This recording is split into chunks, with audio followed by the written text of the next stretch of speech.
Welcome back to Prosperity and Education Podcast. I'm your host, Ty Johnson, and we have a critical field here with us today. So, without further ado, we have a lot to get into. I want to go ahead and introduce the guest, Amber Jones. Thank you for having me. This is my first podcast, so I'm honored to be here. Great. We're gonna have some fun today. Let's do it. So, I want to get straight into. I didn't even introduce what the field was, first off. But just know it's a critical one. But you're a nurse. That's correct. And can you speak to what kind of nurse you are? Because there's a plethora out there. Absolutely. Can you speak to what kind of nurse you are? Mm-hmm. Let's do that first. So when I started off in nursing, in 2021, I started as a labor and delivery nurse. And I recently just made the switch to what's called an OBGYN outpatient nurse. So same field, same family. You serve the same people. Exactly, same population. Yeah. Okay. And so let's talk about, I didn't know you switched to OBGYN. I knew you had a new position, but I didn't know that's what it was. Okay. And so I just found out what the O stands for. Okay. So I want you to break that down for the viewers too. But can we talk about, let's go back to 2021. Let's talk about what a labor and delivery nurse, what does that day-to-day look like? Whew. So as a labor and delivery nurse, honestly, it depends on the day. You just never know what you're going to get. And so even starting off, I would say I didn't even know what I was getting myself into. But so let's talk about a good day. So the best day, you come in, you get a report on your patient. Typically, we have what's called 1-to-1. So one nurse, one patient, because we have to just provide so much care and attention to our labor patients. So you have, let's say, a new mom, it's her first baby. She's, 40 weeks pregnant, no complications, no real history medical-wise. So you come in. If she's getting induced, we go through the induction process, meaning we'll start what's called Pitocin to get her contractions going, or a different type of medication. And then a lot of what that looks like is just a lot of support. So a lot of people don't know, but labor and delivery is literally labor. Only a smidget is the delivery portion, but a lot of it is labor. It's hard work for us as nurses and the patients as well, and the family members too. So a lot of that is me just giving emotional support. So whether that's doing different positions with the patient, whether that's teaching them different ways of like rocking back and forth, side to side, whether that's what we call like titrating the medicine to make sure that their contractions are still strong enough to help them have the baby. A lot of it is the hard work on the front end. And I don't know if you know, you're not a woman, so I can't expect you to know, but it's a lot of work that goes into having a baby, but it's such a miracle. I used to see miracles every single day of going into work with helping bring life into the world. But like I mentioned, it really depends on the day. It depends on the day of what, I could see. So. Okay. And so dealing with a lot on a day-to-day basis, and like you said, probably the best joy about it is that you get to see, like you said, a miracle come into this world. Yes. You talked about the different stretches and stuff that you would do, and I kind of got familiar with I'm somewhat familiar with like doulas and midwives, and so you work hand in hand with them. Do you emulate a lot of what they do? How does that relationship work? So when we do get doulas, I'm more so hands off because they do a lot of the position changes. But I will say that I'm there to support them because there's only so much that their scope can do. But they're experts in, the position changes, the emotional support. So I like to say, look, I respect doulas. I love doulas. They make our job a lot more easy in that aspect because I have so much other things that I have to focus on because I don't have just one patient. I have the baby as well, who I am responding to based off of what the mom is going through. And like I said, it gets crazy. It gets crazy in L&D. So yeah, I love the doulas. it really does help when moms have good doula support, but we don't necessarily provide that support for them, so they have to go through like external different companies to get that support. So I do wish that hospitals would provide Contract that. Yeah, doulas, exactly. yeah. That would be a tremendous help, but still working on that. For sure. And then before we go over to OBGYN, can you give us like a short, quick synopsis of what a labor and delivery nurse is? Because I think we kind of jump right into it, but like if you could just give a very simple, like elementary sentence of what a labor and delivery nurse is. I would say a labor and delivery nurse is there to support parents in one of the most beautiful times of their life, but sometimes we have to step in when things go, not so well as well.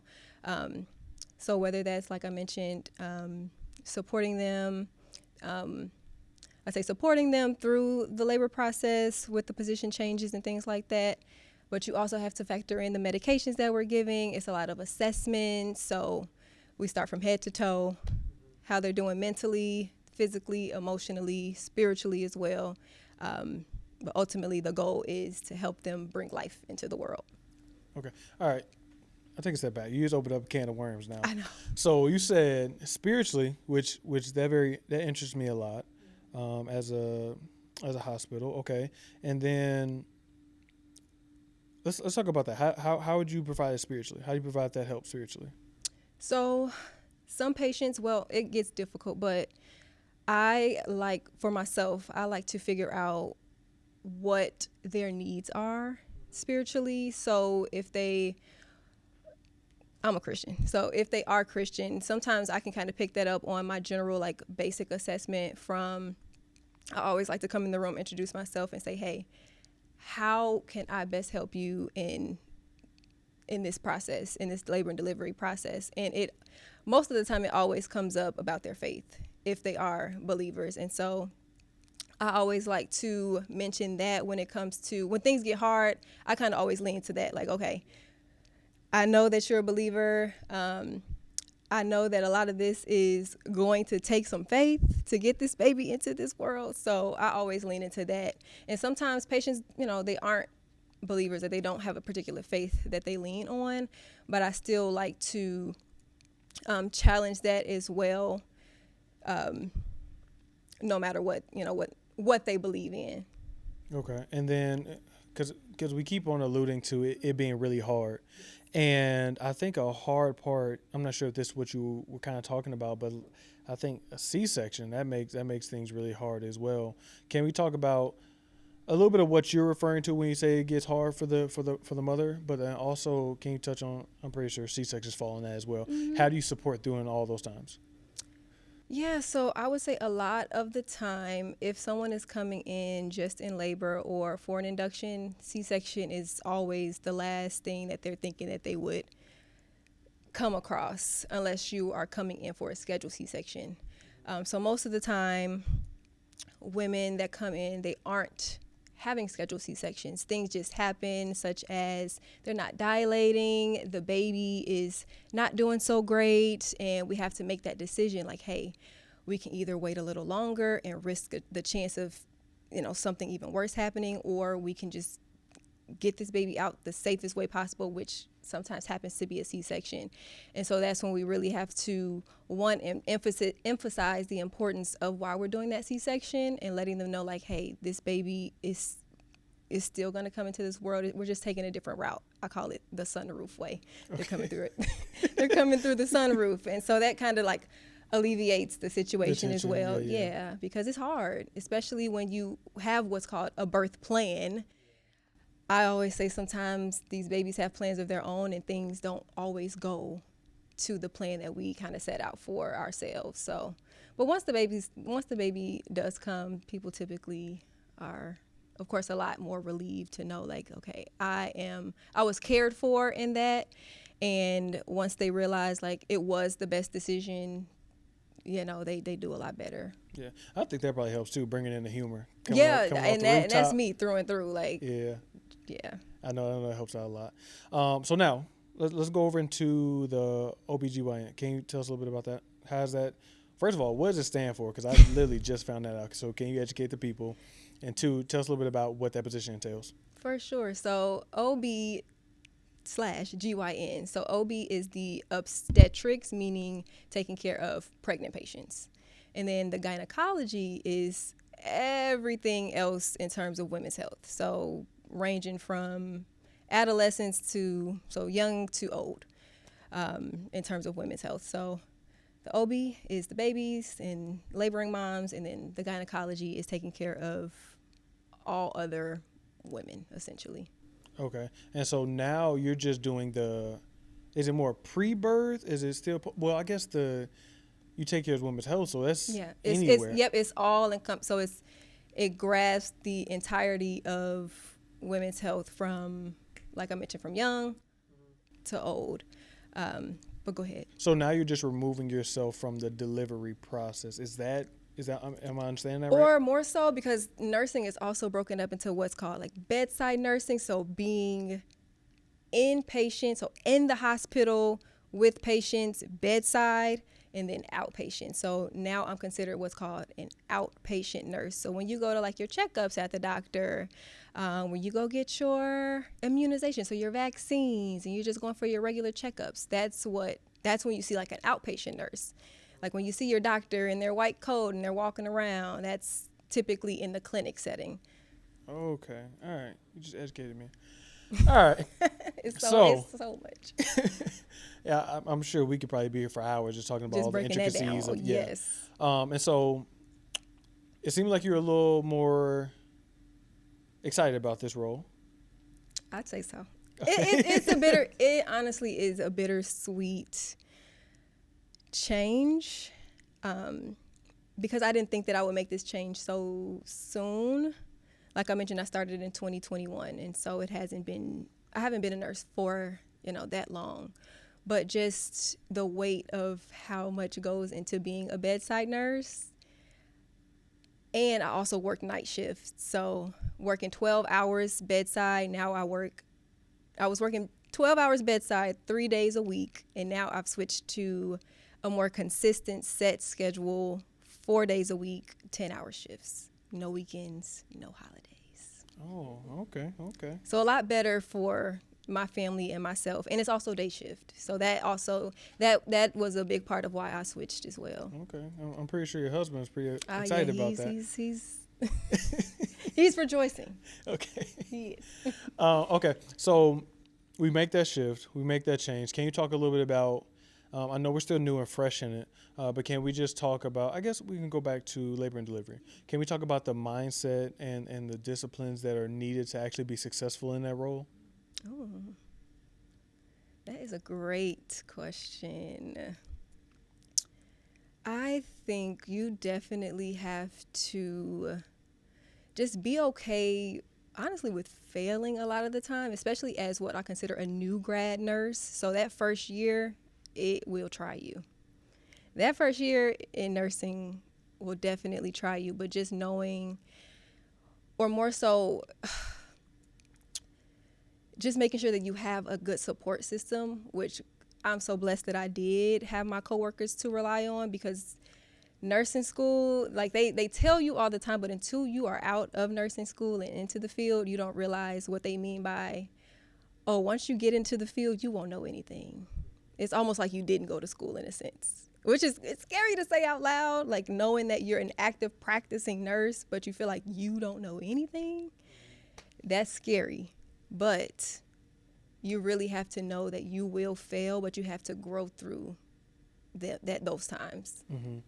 And I think that's so common in every field. Of course. Right. And I think that maybe because of the people that you're dealing with, it is probably more amplified because you literally have lives in your hands.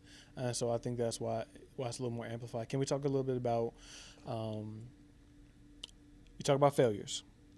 In order to continue to move past those failures, you have to have a level of resilience. How has that helped you in your position? I would say that it kept me going. Just to know that I didn't have to have it all together, because coming out of college and just in excelling in what felt like everything, if I could be honest, and just feeling like I was failing at almost every day that I would go to work, in a sense, it wasn't something that I was used to. So I had to get used to going to work scared, but also knowing that it was for the best, if that makes sense. Yes. And I think that we've been talking a lot about kind of the tough times of the career. I think it is a really high stress job. Would you agree with that? Okay. And would you say on the tail end of that, do you feel like in those, what are we in 2025, the 3 to 4 years that you put in, do you feel like you reap what you sow? Do you feel like you reap the benefit of all the hard work? Okay. Yes. It is such a rewarding job. It's a I don't even want to call it a job, because if you really are passionate about nursing or passionate about just taking care of people in general and really just being a light in their lives, I don't think that what I do, yes, in essence, is considered a job, but it's also a passion of mine. So that weight of, okay, this day is a really tough day, but also I know that the care that I gave somebody changed the trajectory of their life, in a sense, and that day or that week or that month or that year, you can't get that back. Like you can't write that in any other way. So it's definitely a trade-off. You have your good days, you have your bad days, but it's always, to me, it's worth it in the end if you're passionate about what you're doing. Mm-hmm. And so we talk about purpose, we talk about passion, you talk about your family, you talk about your support system. Can we go to that? Can we talk about what has helped and guide you to be successful in these roles you've been in? What does that upbringing look like for you? So for as long as I can remember, I think before, way back when, I would watch Grey's Anatomy with my dad, and that's something that even allowed me to want to be not even just a nurse, but working in healthcare. I knew from the jump, like, I didn't want to do anything else. And they noticed that, and thank God that I had parents that noticed the things that I was interested in. Like, they would buy me the doctor's kits, and I would play with those, and they would fuel my passions. Like, my dad, he works at Northwestern. For those that don't know, it's a hospital in Chicago. And so they would let me go to Take Your Daughters to Work Day, and that was strictly like a science-based day. So I would be able to do the things that I enjoyed, which was science, and that was something that I was really passionate in. And like I mentioned, they paid attention to those things, and so they made sure, like, hey, if this is something that you want to do. I didn't know what exactly I wanted to do. I never thought that I would be a nurse, but I knew that I wanted to be in the healthcare field. So that was something that they always made sure that I was on track to do. So I was in anatomy and physiology, I was in biology, chemistry by choice, and they always made sure that that was something that they helped me go through. Pursue, yeah. So you said that originally that wasn't your goal. Did you have something in mind that you wanted to pursue? What was that? I did. I just knew I wanted to be a sports medicine physician. And so did you choose to veer off from that, or? I did. Why is that? I did. And honestly, I can't really put any other explanation to it, but it was God, because I went through, it was either a year and a half or 2 years through college. I was on the pre-med track, the pre-medicine track, did a year and a half worth of classes, and got through my summer of my sophomore year. Got through that, and I'm like, I don't think I want to be a doctor anymore. And I think a lot of it just had to do with knowing I wanted to be more face-to-face with patients, and realizing that that was something that doctors didn't do as much as I thought they did. And I had a friend, she went to Howard, and she was currently in the nursing program. So I sat her down. I'm like, hey, talk me through what you're doing right now, because I think that I want to make a career change, but I don't know what I want to do. So help me. And so she just talked me through exactly what her nursing program entailed. And then I stepped out on faith because I had no idea what it would require to change my major at the time to nursing. But I said, let's do it. And here we are. So it set me back about a year as well. So I had to start pretty much from scratch and redo a lot of the classes, or not redo classes, but change the classes that I was doing because they didn't apply to the nursing degree. They only applied to the pre-medicine track. And so I'm like, okay, Amber, you have to realize that this is going to set you back in graduating. I was an athlete, so I had my tuition covered for only 4 years. So all of that was going through my head, but I'm like, I think I just know that this is something that I want to do, and this is something that I feel like I'm being led to do, so I have to do it. Okay, you said a lot in there. I did. A lot that I want to touch on because I think it's very important, especially to the population we're speaking to. Mm-hmm. And so we talk about schooling. I want to start there, and then I want to get into athletics. So we talk about schooling. It is typically a 4-year degree. 4-year degree. Okay. What does the complexity of those courses look like? Because I imagine you, as we said before, you're dealing with people's lives. You have their lives in your hands. Maybe not at a doctor's level, but you have their lives in your hands. They actually, like you just said, you spend more time with them than a doctor does. Yes, you do. So what does the complexity of those classes look like? I would say they so luckily they kind of ease you into it, make it a little sweet to start with, and then it's like, wow, this is real. So you always start off with your prerequisites, so like your anatomy, your chemistry, your biology, and yes, those are difficult, but once you get into nursing, it's almost like you getting flipped upside down, because the way that you have to answer questions on your tests and approach it, I will tell you right now, I struggled my first year because it was nothing that I had ever experienced before in terms of the way that they want you to think. Like, thinking like a nurse is a real thing. And they kind of try to drill that into you the moment that you pass the test to get into nursing school, that first class, you realize, like, okay, this is a whole different world than whatever else is going on around me. And so I would say that it is complex in that way, but once you start thinking the way that they expect you to think, it's a lot more chill. I would say that. Okay.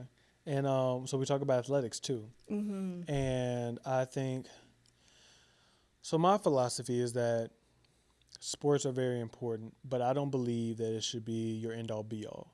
I think, yes, and I think you utilize it in, I think, an ideal way.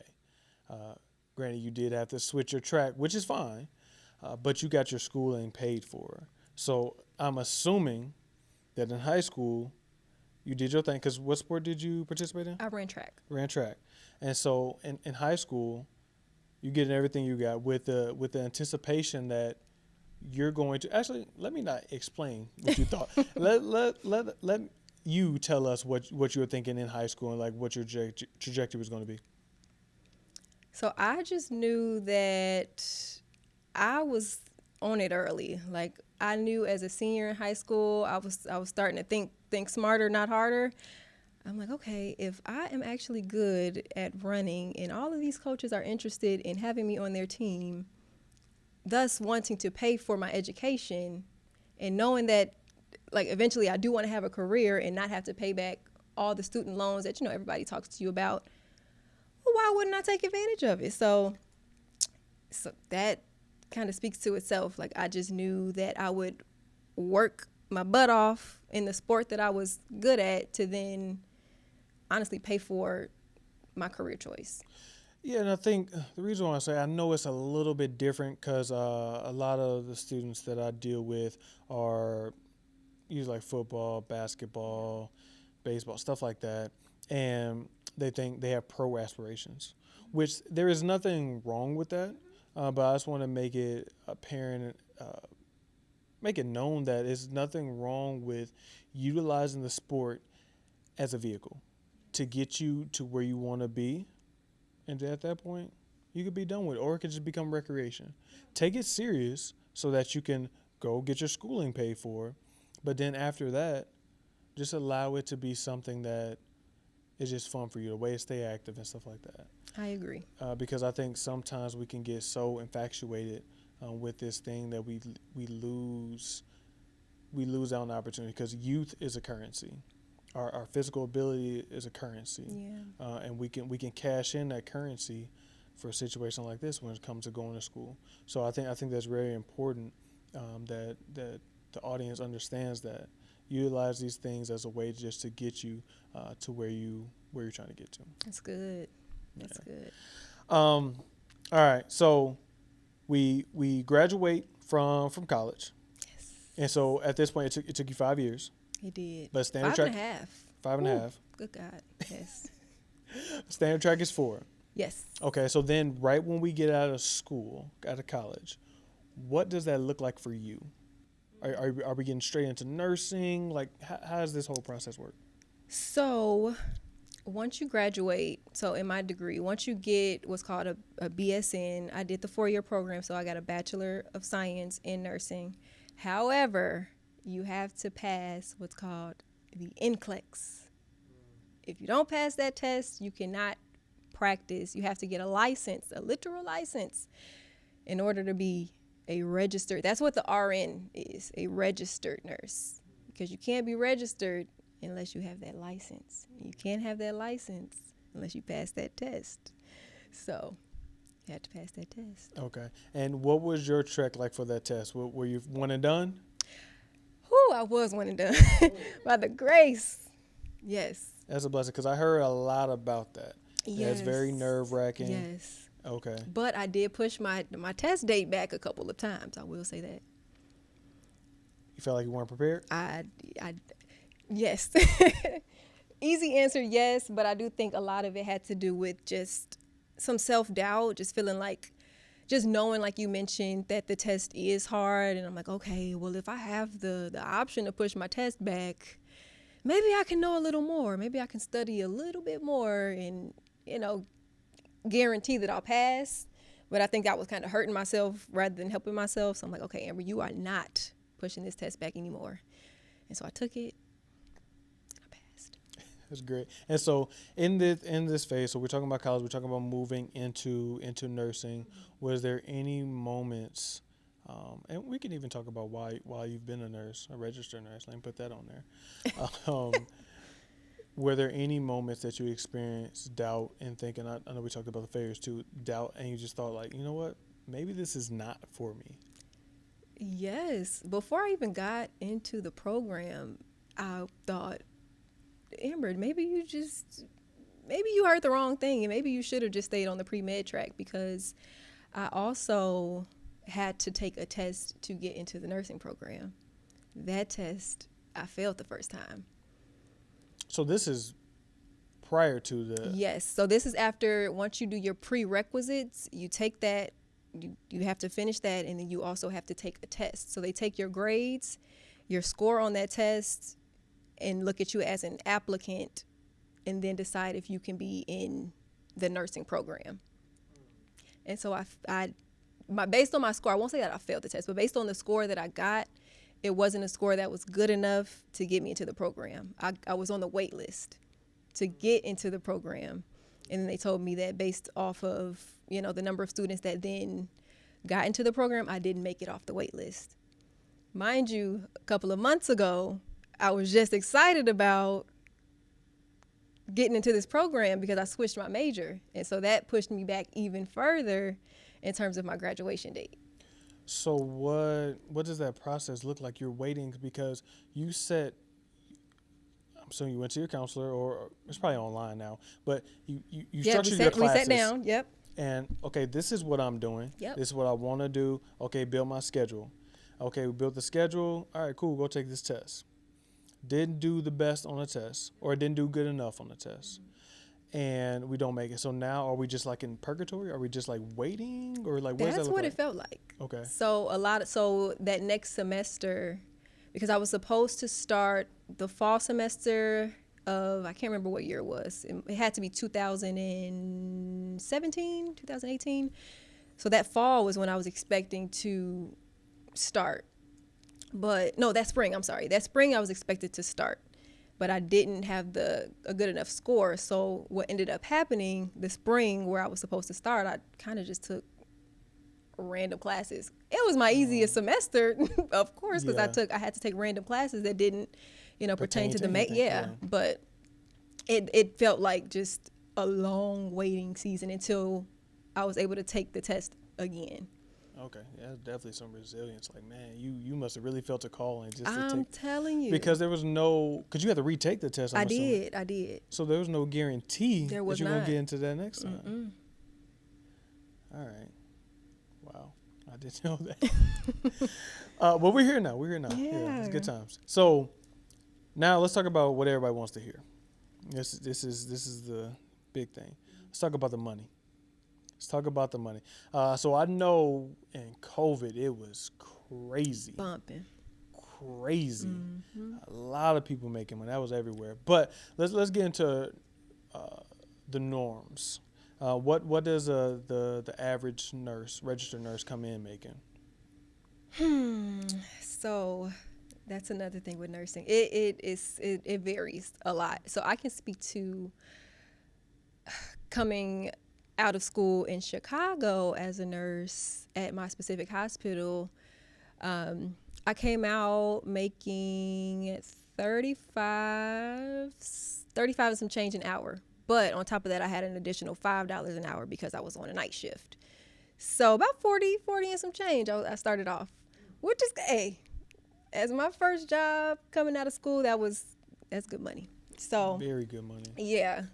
And so I know you mentioned everybody making a lot of money with COVID. That was primarily with the travel nursing. So that's a whole nother aspect of nursing. You brought it up. Let's talk about it. Okay. So travel nursing. So unfortunately, I couldn't be a travel nurse because I had just graduated. Typically, in order to be a travel nurse, you have to have some experience. I had none. So I had to do the staff nurse, regular job, get your money, go home. But with travel nursing, I can't speak to it too much because I'm not a travel nurse, but I do know a little bit about it. So essentially, they work in hospitals where there is a dire need for some help. And so they are contracted by different companies, and they go in with little to no orientation. So they have probably 2 days to learn the entire hospital system, their entire unit, the policies on their unit, and then they're on the floor. And so they're really paid that well because, one, they're helping hospitals in need, and two, they're just coming in right on the spot, jumping in and boots on the ground. Yeah. So limited knowledge, literally baptism by fire. Exactly. Okay. So we talked about the pay. Coming in making roughly, depends on your location, obviously, roughly $35-ish an hour, which is really good money, even in today's economy. That's some good money. A lot higher than what you'll make doing something else. But let's talk about what are some of the other benefits that come with being a nurse. I would definitely say the biggest benefit is how fluid the career is. Because in school, you kind of you get a little taste of each specialty. So you have a semester where you're doing labor and delivery. You do pediatrics one semester. You do the general, what they call a medical surgical nurse, which is just you're all encompassing everything. Your emergency room nurse. You kind of get a dibble dabble of each specialty. And in school is where you pretty much find out what your niche is. But you're not married to that after, say for instance, right now, or I was a labor and delivery nurse, but that doesn't mean I can't go and be a pediatric nurse if I didn't want to be. And so it's just a super, super fluid career choice. So if you're like, okay, I did jump into this, but it's not something that I'm interested in anymore in terms of the specialty, you can always change. And there are so many specialties that I'm finding out still every day that are existent in the nursing field. Yes, the nursing field is so, or the healthcare field in general, Yes, is so vast. it is so vast. So I'm super curious in this process and in this organization just to dive into the healthcare system, just find out all the different intricacies and jobs and all that stuff. So I'm very excited about that. Talk about pay, talk about benefits. Can we talk about scheduling? So I know you said that you work nights. Yes. What are the different shifts out there? I know you talk about shift differential. Mm-hmm. Can we talk a little bit about how all that plays in the part, and then what is the prime shift, if there is one? Is there a prime shift? So typically, if you are, like I mentioned, the difference between a bedside inpatient nurse versus an outpatient nurse, let's talk bedside. So bedside, meaning you're in the hospital, typically they work 12-hour shifts. So you have 7 a.m. to 7 p.m. or 7 p.m. to 7 a.m. And that's pretty much what it is. The standard. Yes. Okay. I think the only other unit that has like different shifts is your emergency department. Like they'll do a 3 a.m. 3 p.m. shift or 11 a.m. to 11 p.m. But typically everybody's on that 12-hour rotation. So it's either you're working that day shift or you're working nights. So it's a full new team when you come in. So there's nobody hanging over to kind of fill you in. It's just like. So, okay, say for instance, I was working like a Monday night. So I'm going in, I'm getting a report from the nurse that was there all day on Monday. And if she's back on Tuesday, I'm essentially seeing her when I get off, if that makes sense, because she'll be there Tuesday morning when I get off.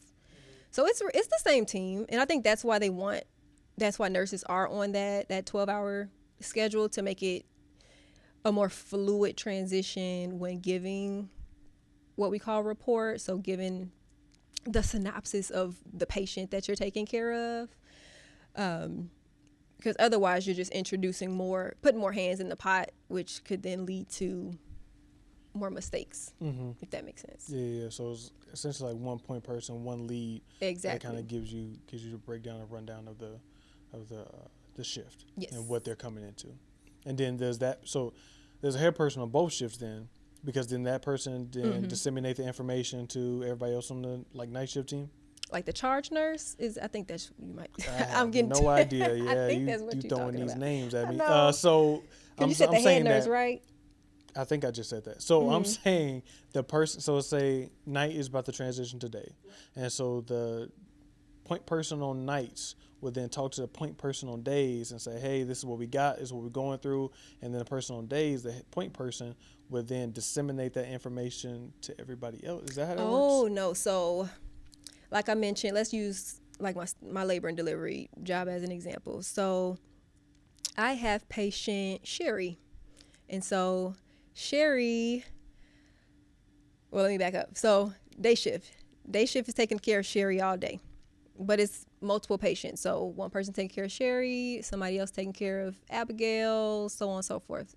But my patient for that night would be Sherry. And so I'm getting a report from the day shift nurse who was taking care of Sherry. She's giving me a report.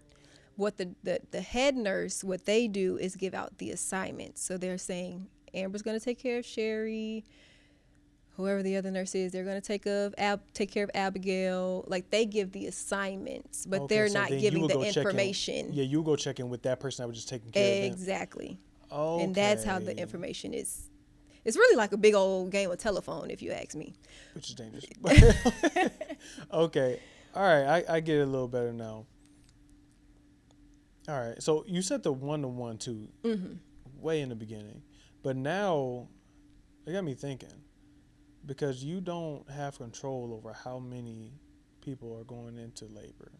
Nope. So that's what I said. 1-to-1 was that best day example. Okay. That was that real good day. Okay. All right. That makes sense. Because I sure was thinking, like, how in the world do y'all do that? Yeah. Like, y'all just tell people, no, we hit our limit for the day. Nope. So that's another thing that legislation is fighting for right now. And in a lot of states, but Illinois specifically, because right now I think California is one of the only states that has like set ratios that you cannot break. So when I'm saying ratios, like as a labor and delivery nurse, they'll have a set ratio where you can't have more than two laboring patients. But here, if the floor is a mess and we need nurses to take care of 3 patients, so you have 3 patients. All right. If they're, let's say we get up to about 4. What do you pull from other departments, or because you all are specialized, you all can only do it? Like, how does that work? So, if we are in that type of predicament, which honestly, luckily, doesn't happen a lot, they'll send out help needed pages to the other staff, and you just got to pray that somebody is going to come in and save the day. Otherwise, if it's really, really, really bad, then management has to take a patient. Okay. That was just my curiosity sparking at that point. Okay. So let's get into the blueprint. Okay. I want you to walk me through starting at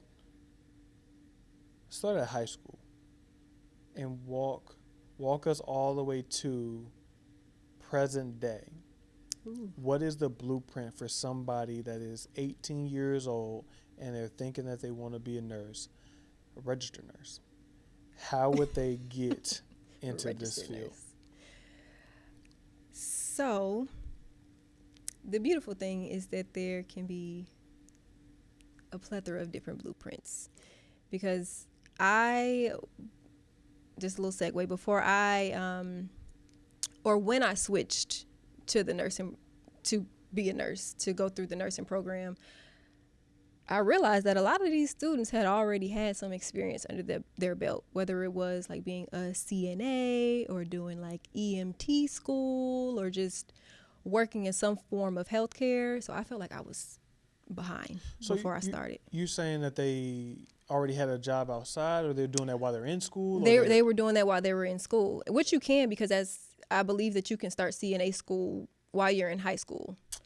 So yes, you can. So that would be, if we're talking blueprints, that could be something that you can do to kind of get your feet wet, but it's not something that you have to do, because I didn't do it. So I guess the main, blueprint is, of course, to take your science courses and do as well as you can, because that matters. Schools look at those courses, those grades specifically.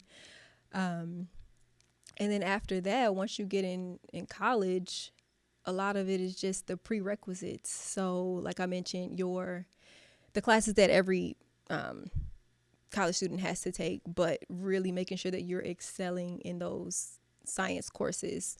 But if you do want to go the extra mile to set yourself apart from the rest, you can also, something that I did do late in the game, I volunteered at the local emergency department at my college. So that was just to make sure that it was something that I genuinely wanted to do, and just kind of lay eyes on what the field looked like. Granted, I wasn't like shadowing a nurse directly, but if you're in a hospital, you can you see what's going on. And so that's something that I did to kind of get my feet wet and gain some exposure to the healthcare setting. And so I always preach, like, if you know for a fact that you want to go into nursing, even if it's volunteering, try to get your feet wet. Okay. And so you keep saying set apart. So we talked about taking the test to get into nursing school. We talked about weighing that out with your grades as well. Is that a deciding factor, your experience, when it comes into getting into the nursing program as well? Not necessarily. Not your experience, but definitely your grades. Okay. And that varies from school to school. I wish I could remember what exactly our GPA requirement was, yeah. But it's competitive. Mm-hmm. It is competitive. Okay. So blueprint right now, ideal scenario, You go while you're in school. I think you can start. Is it junior year? Do you know, or is it senior? For like the CNA. Yeah. I wish I knew. I think it's junior senior year. So consult with your counselor on that.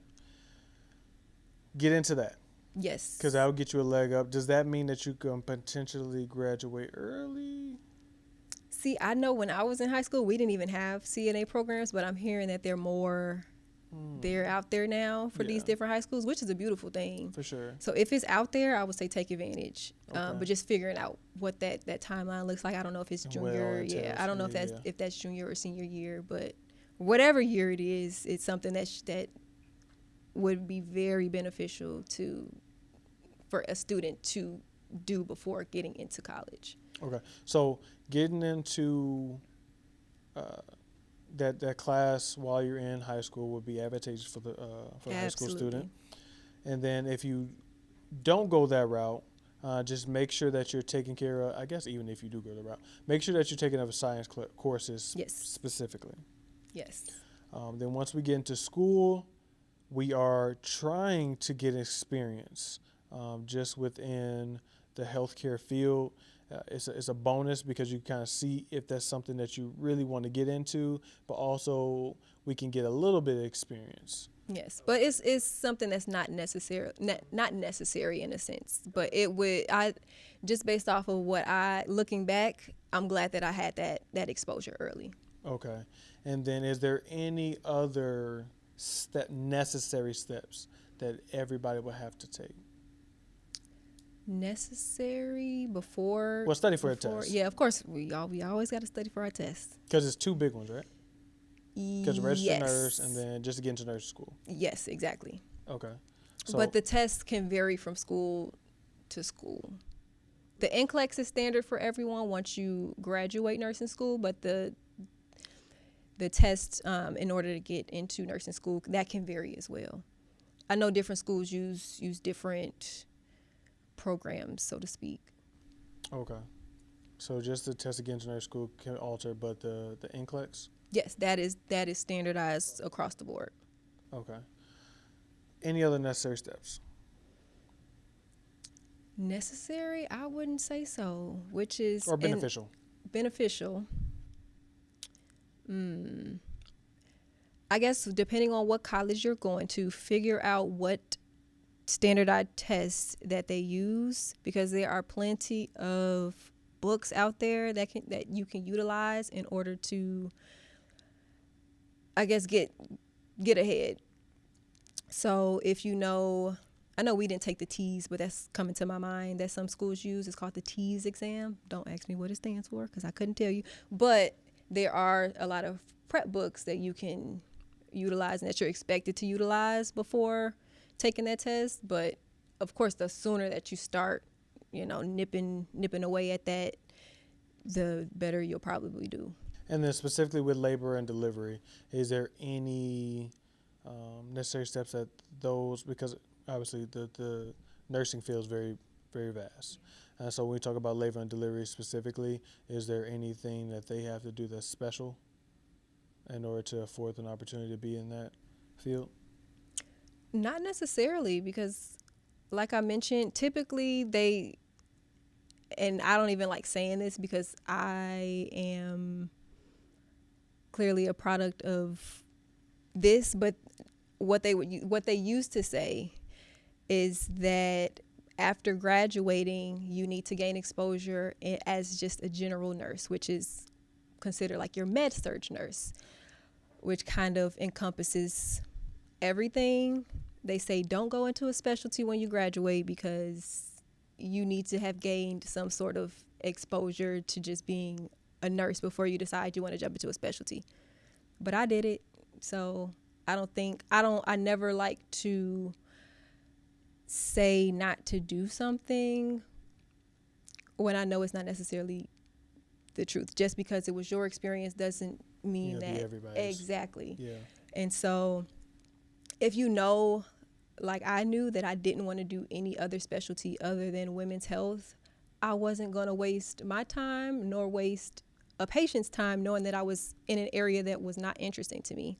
So if you know that you love emergency medicine, if you know that you love pediatrics, if you know that you love, I don't know, like labor and delivery, do that. You don't have to put yourself in a box or put yourself in somebody else's shoes just because they're saying, oh, well, I took this route, you need to take this standard route too. Because back in the day, it was that way for a lot of seasoned nurses, where they felt like they had to kind of get their foot in the ground in general nursing before they went and did a specialty. But that's not the case at all. So if you know for a fact that you want to do a specialty, do it.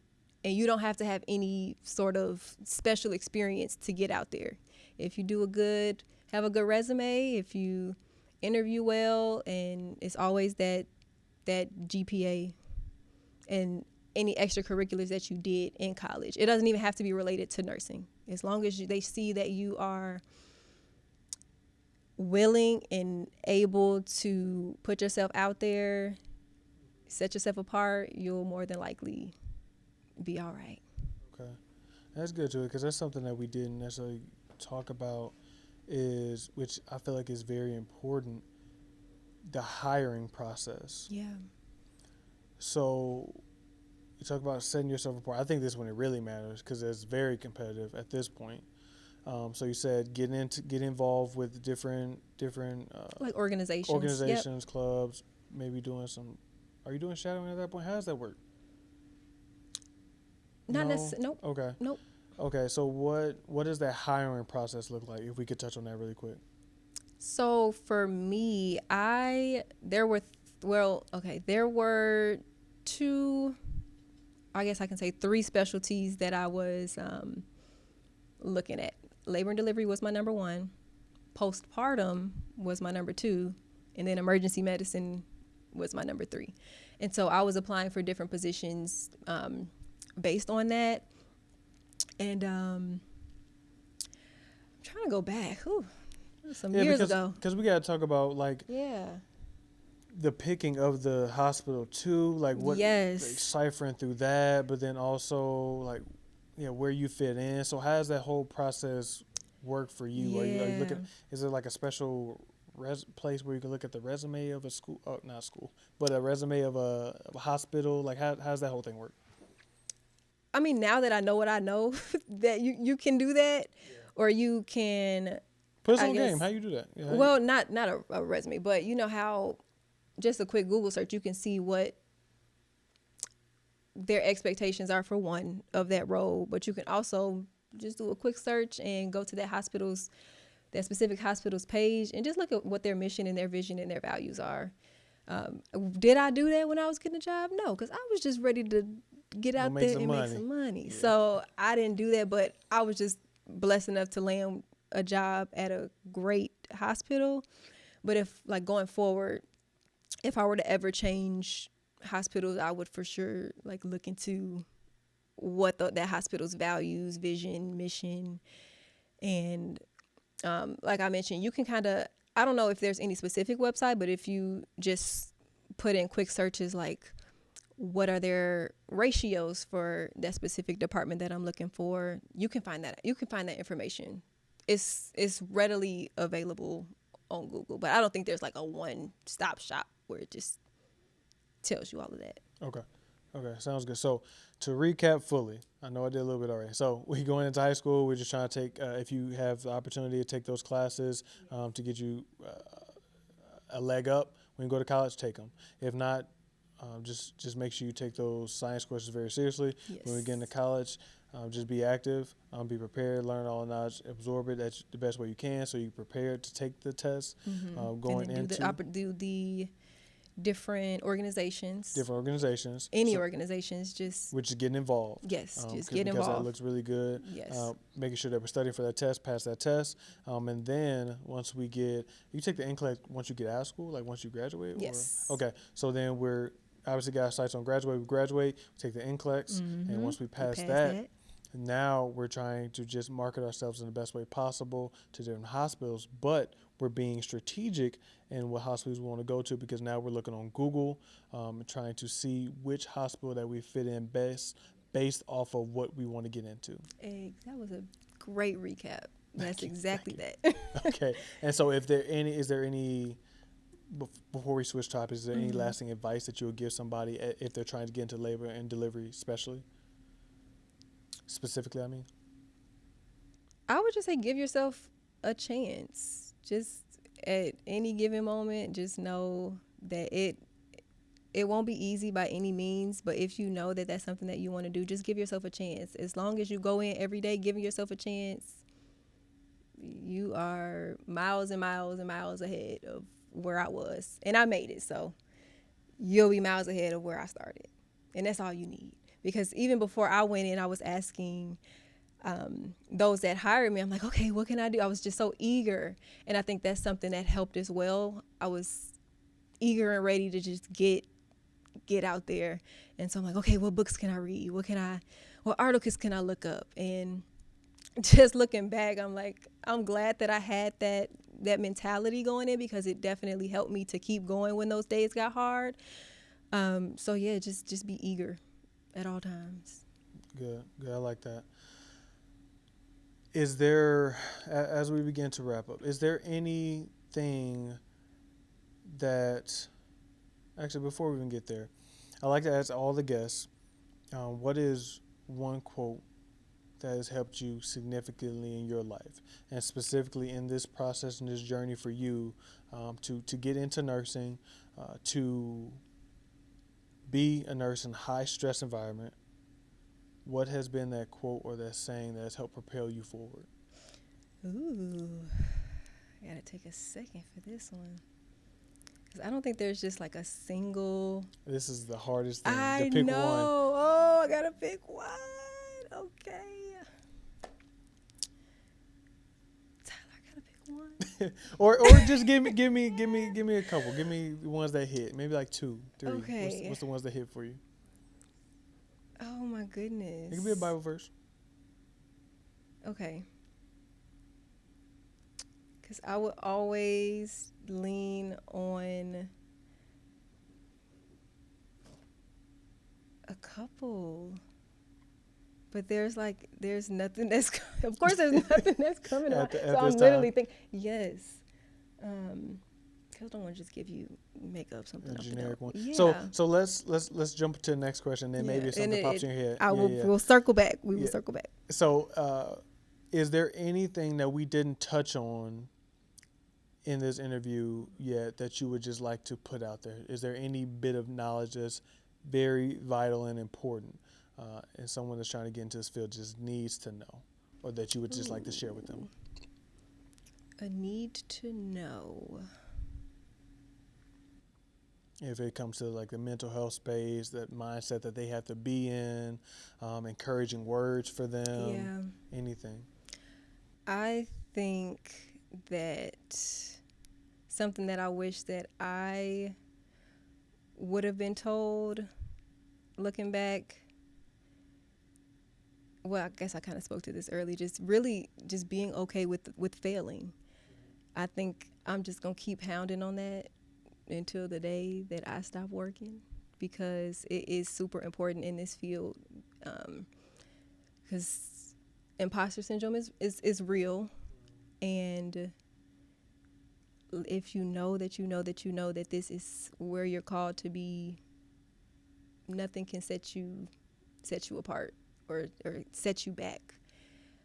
So just being okay with making mistakes, because no nurse, I think and going back to the question that we left, no nurse, I'm trying to get the quote right,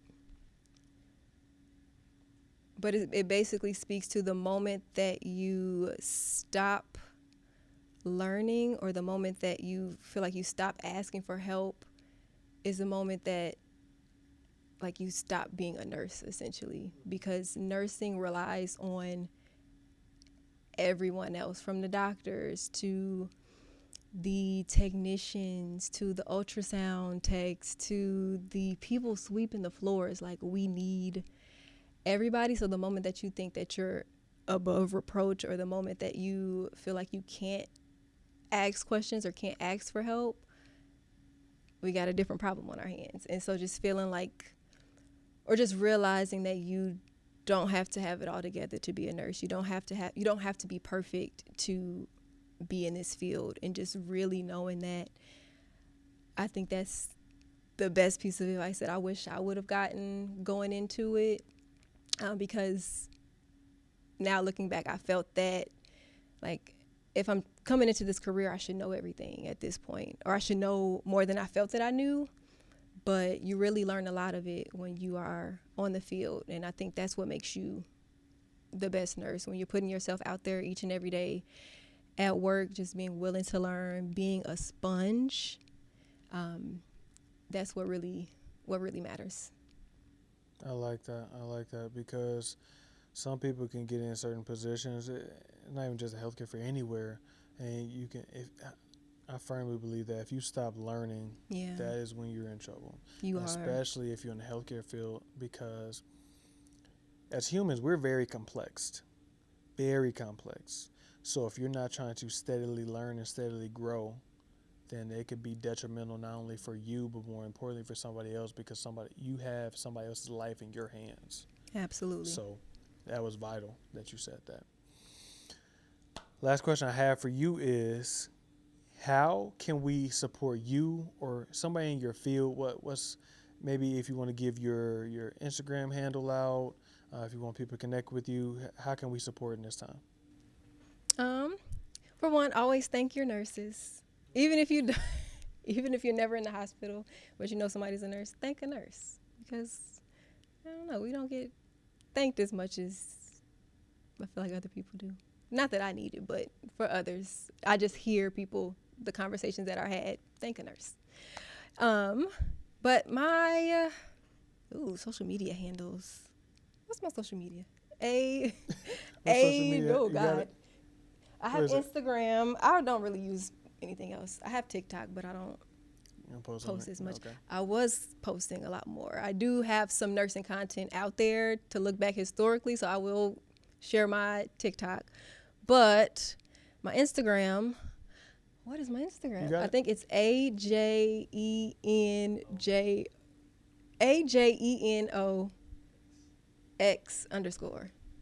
Good Lord. We're going to get that right for y'all. We're going to put it on put screen. that in somewhere. It's a lot of letters. But my TikTok, what is my TikTok? Husband behind the scenes don't even know what's going on. Come on now. We got to get them together. Oh, no service. Great. All right. Well, we're going to put that we're going to put that on the screen for y'all. Yes, because I do have some content, some old content. I might get back on my nursing This content. could be the kickstart. It might be. Jumpstart it back to AJENA. So AJENAI_ for my TikTok. Okay, cool. So there's some stuff on there that you can look at. And we about to get back to it, you said. We are. Look, we are. Okay. This was, I would like to end it by saying thank you. No, thank you. I'm gonna thank a nurse right now. Okay. I'm very happy that you came by. That was good. It was actually very fun. It was very insightful for me just to learn about this, because as I prep for these, I have to do some research, and I found out what little I know about the healthcare field. So this was a lot to be known. So yes, as I said, we're very complex. So it was good for me to go down this path and this journey, and then to hear from you, and you give so much more knowledge too. So I thank you for coming by and doing that, and then providing this to the audience as well. It's so needed, because it's not that as youth or as people we don't want to be successful, but I feel like we're not exposed to enough. Yes. And so I think this is so huge that they're able to be exposed just to the vast amount of careers that are out there. Because there's so many. There is. Many to choose. But today we're educated on labor and delivery, but then a little bit of the OBGYN as well. So appreciate you for that. At Prosperity and Education, as we always say, we cannot prosper and grow if we don't take full advantage of the education that is before us. If we're not intentional about the education piece, we cannot grow. If we stay in that comfort zone, we cannot grow. So in saying that, let's make sure that we step outside of the comfort zone and that we step into education so that we can truly be prosperous in our life. As always, make sure we spread the love. And we're out.